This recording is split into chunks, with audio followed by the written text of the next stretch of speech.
everyone. My name is Aywana, a proud mother of two handsome young boys and a future nursing assistant from after March 17. So I faced most of the gender-based violence abuse after becoming a teen mom in 2010, when I had to join clinic from teachers, friends, peers. I faced some with my mom and family members, but I later had the opportunity to understand why they were how they were, because that is not something that they wanted for me. But most of the violence came from caregivers and nurses that is supposed to care for you. They stereotyped me, they had a lot to say, and they even went so far to put me down as to map out my future right in front of me as if they had the final say for me. When I went to deliver my son, the doctor was very harsh with me. I was ready to deliver, and then he kept telling me, "Oh, you're not ready, what you know, you're just 17, shut your mouth, lie down there," and all these different kind of things. I was recommended to WAD through a friend, and I came, and then I started to get a different perspective on life. I started to finally believe, well, this is not the end of the road for me. I can do better, I can become a better person. I was able to rewrite my CXC. I was successful at all. I wrote some other subjects after, successful at that too. I was able to be a part of some courses, entrepreneurial skills, and I was able to build my self-esteem so that I can be a better individual in society.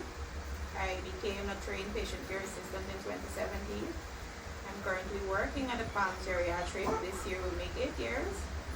And I'm also now in the nursing assistant training program, where I'll be writing my final exam on the 17th of March. And I will be successful at that.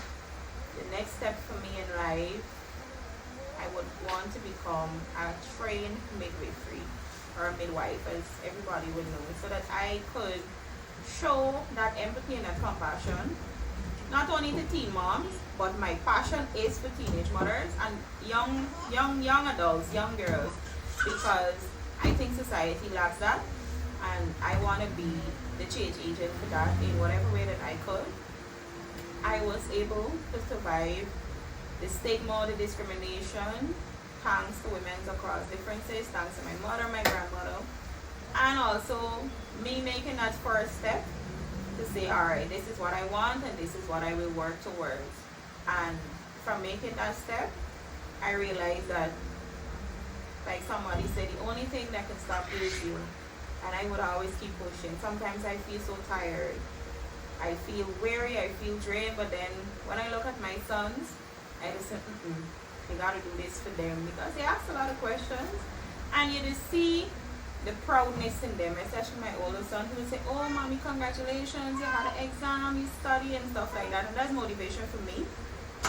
Also, my partner currently, he does always remind me, "Aywana, giving up is not an option. You have to study hard to work easy." And he always say, "Oh, you gotta keep going," because I was saying, "Oh, I want a year break." He said, after the next course, we could talk about taking a year, so I am thankful for that.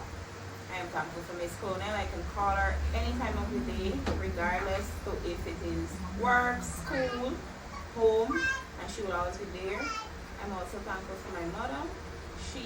She lacked the understanding of how to deal with a teenage mother, because she herself was a teenage mother, and she didn't have the information, but she was able to gain it, and she stood by me. So I'm thankful for that. And I'm here to encourage not only young women, because men do face gender-based violence also. Don't give up.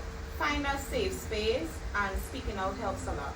Because when you decide to keep things bundled up inside, then is when it messes with you mentally, and it will cause you to have suicidal thoughts.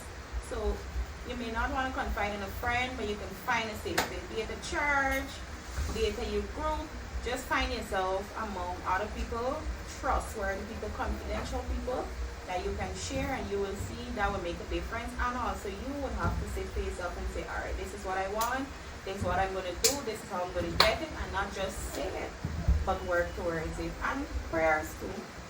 Prayers do help a big part of it. But I hope that someday society will change the discrimination against teen moms, the discrimination against young women or single mothers. Because to me, a single mother is stronger than a mother in a relationship, because we are superhumans. We make things happen. So that's it for me.